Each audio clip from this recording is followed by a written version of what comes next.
Well, we all pretty much know by now that waxing your bike chain produces the fastest, cleanest and most efficient drivetrain. And the pinnacle of waxing is with paraffin wax and a little bit of PTFE added. In this video, we're going to see why this is the case. For the past 9 years, together with other riders, I've been testing wax lubricants and their performance on bicycle roller chains. Here's just a few of the most notable chains and cassettes kept for reference. So we take a chain and we take one link off, and then we take that one link and break it into all its parts. Then we soak those parts in a strong solvent like petrol, then a degreaser to remove any oils left by the petroleum, and finally in isopropyl alcohol so those parts are almost sterile clean. So here's 10 chain length samples. Most have been cleaned in this manner, but some have been left with their lubricant still on them. Plain paraffin wax works okay as a chain lube. However, if you add just a little bit of PTFE powder to your paraffin wax, it increases the performance of your chain threefold. You can test this out. For a couple of months, ride with just paraffin wax, and you'll find that around about 100 kilometre mark, the chain starts to sound a bit dry, a bit metallic-y, and needs to be put in the wax again.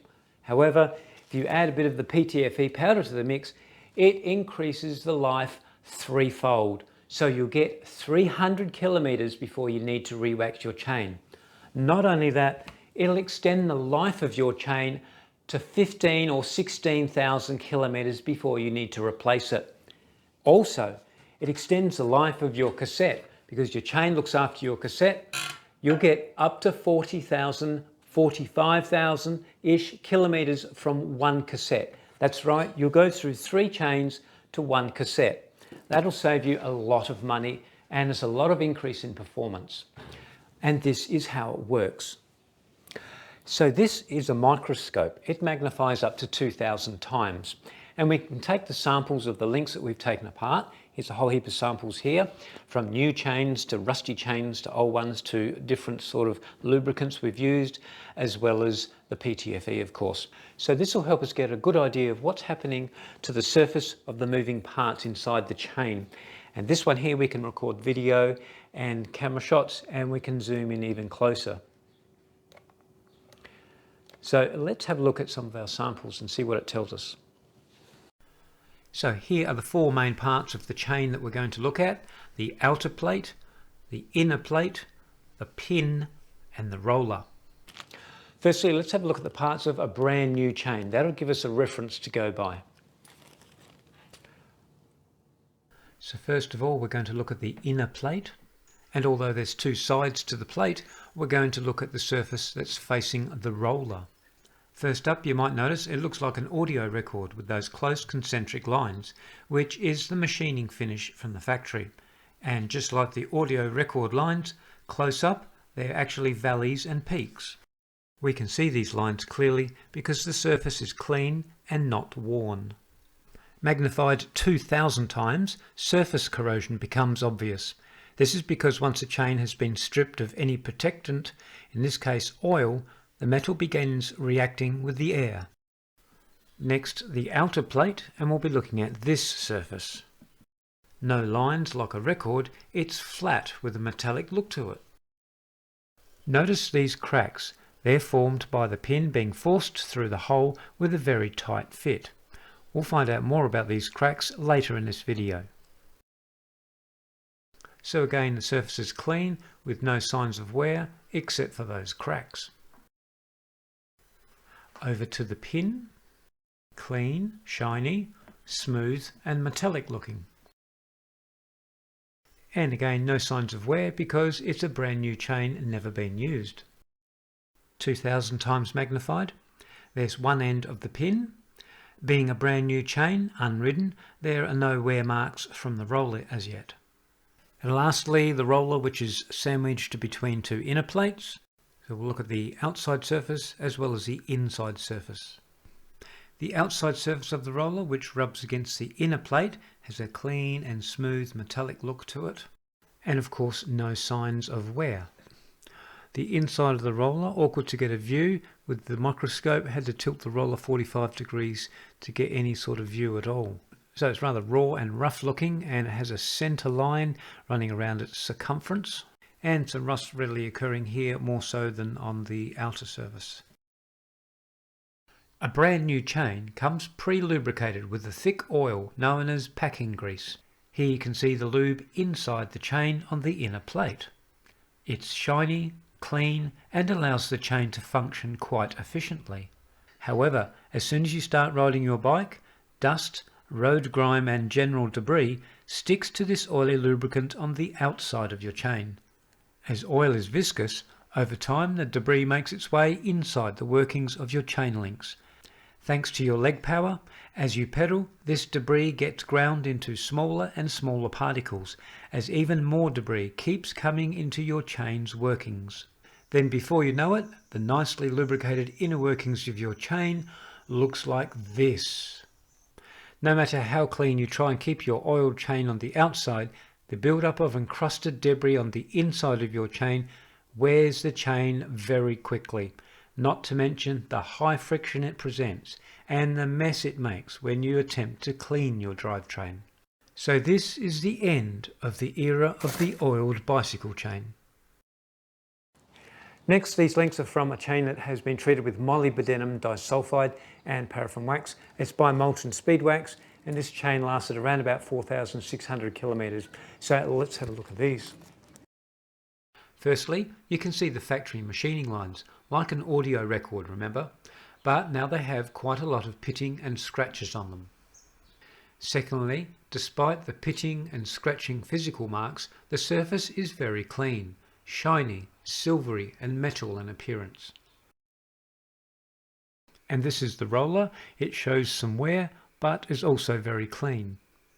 Molybdenum disulfide is mid to dark grey colour, so it's difficult to tell if there is any of it on these surfaces.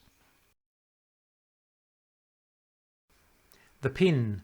There's a bit of rust here, which signifies that the raw metal has been directly exposed to the air after it was cleaned, and there's typical wear line there by the roller. Next are the links from the PTFE treated chain. This chain has done 16,000 kilometres. We're going to spend a bit of time looking at these chain parts in particular because it shows why the PTFE is the superior additive.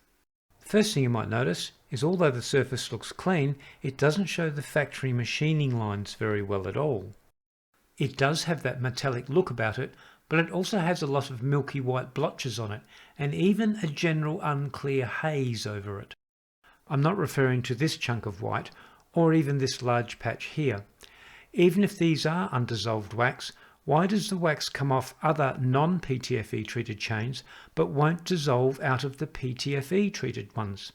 All went through the same cleaning process.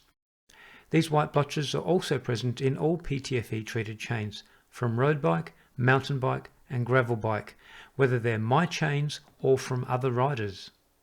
It's not the white chunks I'm referring to anyhow, It's these. They're everywhere. Now that you've seen them, you can't unsee them. I'm just highlighting the obvious bits, but really they're all over the surface. Moving on to another link, and you can see it here too. These white blotches are still big compared to the 1.6 micron size of the powdered PTFE additive. So to see if such small particles are filling in the tiny imperfections on the surface of the metal, let's magnify 2000 times. UV light helps highlight the PTFE. It reflects as white.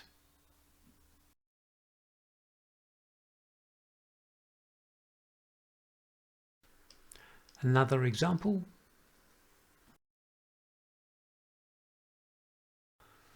And this is on the surface of the roller.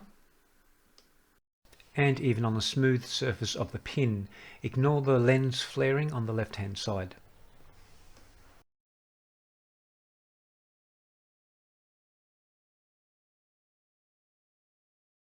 There's a number of additives you can buy on the market to add to your paraffin wax to increase its performance.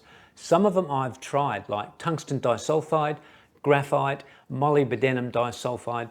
I've got a few here. You can buy them from China quite cheap and granulized at different powders.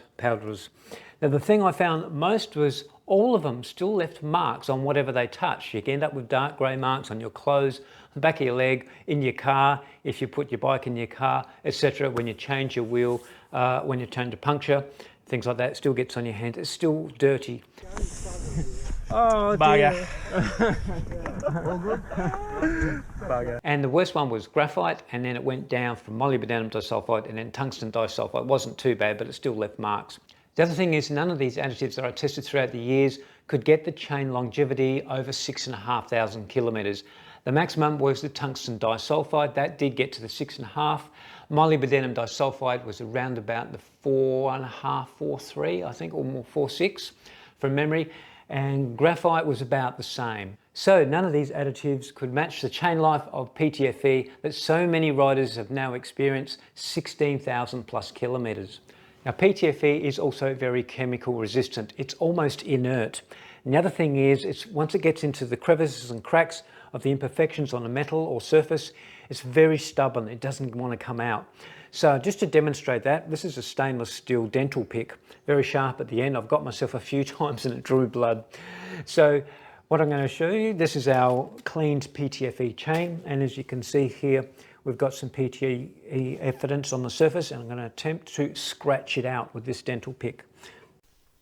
Scraping in one area for about 30 seconds just to see if any PTFE blotches could be dislodged, but that didn't happen. I'm sure the PTFE would come off if we abrased the metal surface away at the same time, but this simple scraping showed that the PTFE isn't readily removed. So there you go, not only highly chemical resistant, but also abrasion resistant as well. So that's probably one of the big reasons why it protects our chain so well, and we get such long life out of our chain with the PTFE. The other thing worth mentioning is the size of the granules of the PTFE, 1.6 micron. Now, many years ago, I did test for quite some time, 0.8 micron, very, very small particle size. But however, every time I waxed a chain, I found that it was just the same as waxing without PTFE. So I had to re-wax every 100 to 150 Ks, otherwise the chain would start to sound noisy and dry. And I tried 3 micron, the larger size, and it seemed to fill in only in the larger gaps of the chain, and the rest it didn't get into. Only the paraffin wax got into there. I mean, there were a few big spots on the metal surfaces which it filled, but generally not on the small scale. When I went to 1.6 micron, it seemed to be really, really good. It seemed to be a lot more of the PTFE left over on the traces on the surfaces of the links and the rollers and the pins. So my guess there is, only guessing, is that the PTFE particle size at 1.6 had to be it's just right to fill not the smallest of gaps and not the biggest, but the majority of the gaps. So 1.6 micron, it's tested and it definitely works the best. While we're here with the microscope, let's have a look at some wear on your cassette sprockets. Now, there's two main ways that your chain will wear your cassette sprockets. The first one is when your chain passes the 0.75% wear mark usually, and it particularly wears on your sprockets and your chain rings at the front too. So now this is why you don't let it allow it to go past the 0.5%. If it does, and the evidence is where the chain pushes on your sprocket, where your power goes through, it wears the shape of the tooth. Now you won't see deformation of the metal, it's very hard to see, but you will see the shape of the tooth change from a W shape, how it should be, to a sharp tooth shape. The point of the teeth become very pointy and sharp, and that's definitely worn out your cassette sprockets. Don't panic if you see teeth like this on your sprockets, it's okay. They're especially shaped to enhance gear changing. It's when they start to look like this, a bit like a ninja shuriken, and they'll be sharp to the touch. If you're waxing your chain, it's going to be a long time before you see anything like that on your cassette sprockets. The second way will occur with your chain's 0.5% or less than, even brand new, it'll start occurring straight away. And that is at the very top of the leading edge of the teeth up there, you'll see the metal is being pushed, compressed, outwards and upwards from the tooth. It becomes like a little edge, a little bit which you feel like you want to file off. So you can see that in this picture here, and that's caused by your chain changing up or down a gear. At that point is where your chain enters and exits when you're changing gear. And it's especially exacerbated when you change gears under load. Now the new 12-speed Shimano and maybe SRAM as well are better for changing under load, that's true, but nevertheless you will see evidence of it occurring at the very tip of the teeth on the newer ones as well. It's nothing to be overly worried about, it will occur on all cassettes. Eventually, once you get to your 40,000, 45,000 kilometers, you'll need to replace your cassette anyway. So don't worry about that, just keep an eye on your chain wear. Now getting back to the cracks in the chain plate, what are they caused by? It's caused by cross-chaining. Now just imagine this is your chain and you're looking down on it, and this is your front chain ring and this is your rear cassette sprockets. So you go in your big ring at the front and it goes like this, and just say you go to your big sprocket at the back and it goes like that. Okay, you've now got an S-bend. I'm exaggerating, but this is an S-bend in your chain now. So no longer straight or thereabouts, it's got a bend like that. And when you put your pressure down, your power, it wants to go straight, but it can't because it's locked in that position on your chainring and your sprocket at the back, the big and big, or vice versa, the small and the small also causes the same bend. So what happens is when you pull it, it puts undue stress on the pin and the outer chain link joint there, like that.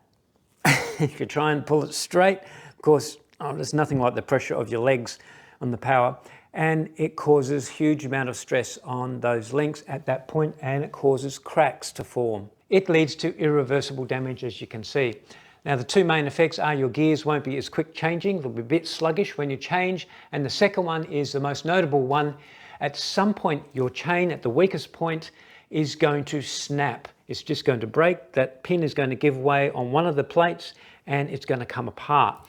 Now you don't want that to happen, especially if you're putting the power on and you're going up a hill, you're sprinting, or I've even seen it going down a hill. One of our guys was cross-chaining so much, we told him so many times not to cross-chain.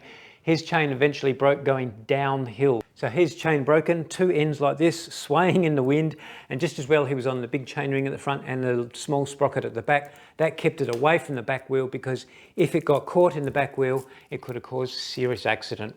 Eventually, when we got down to the bottom of the hill, we had to break his chain. One of the guys had a chain breaker on a multi-tool, and we joined his chain up again. But that's the worst scenario for cross-chaining. So do not cross-chain. Do not cross-chain. Avoid it as much as you can. For the past 2.5 years, we've been testing a new adjustment to the wax formula, and it's proved beneficial. So I'm pleased to announce now the new adjustment, and it's this. When you make your first batch for your brand new chain, the very first batch for your chain's never been waxed before, so your very first one you make is 20 parts paraffin wax or candle wax, same thing, to 1 part PTFE. So it's 20:1. Once your chain has done 1,000 kilometers to 2,000 kilometers, or until the wax itself, you'll see the coloration, it goes sort of grayish in color, then it's time to change the wax. From then on, your new batch that you make is now 100 parts of paraffin wax to only 1 part PTFE, so 100:1. And the reason for that is because we found that the PTFE, once it gets into the chain, it stays in there really, really well, fills in all the imperfections and cracks and crevices. And from then on, it only needs a top up. So the top up is then 100:1 ratio, which just maintains the PTFE in the correct places it needs to be in the chain. Now it's proved successful, so much so the last 2.5 years we're getting exactly the same mileage out of the chain as when you have 20:1 all the time. So that's it. The initial 20:1, and then once you change it for the rest of the life of your chain, the waxing life of your chain, you only need to use 100 parts to 1. So that should save you money buying more PTFE and also is better for the environment. Now it's been a while since we did a basic how to wax your chain video. The old videos have got thousands of comments and questions on there, and the same questions keep arising all the time on how to clean your chain properly and how to do the basic waxing. It's really a very, very simple process. So I'm doing a new video, including the updated formula, of course, which is just a slight adjustment. And it's going to make it really, really simple to understand, because the whole waxing process of your drivetrain is actually very, very simple. Once you've started it, you'll never go back. So in the meantime, look out for that video. In the meantime, happy waxing, enjoying your fast, clean and efficient wax drivetrain. See you soon.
Allez.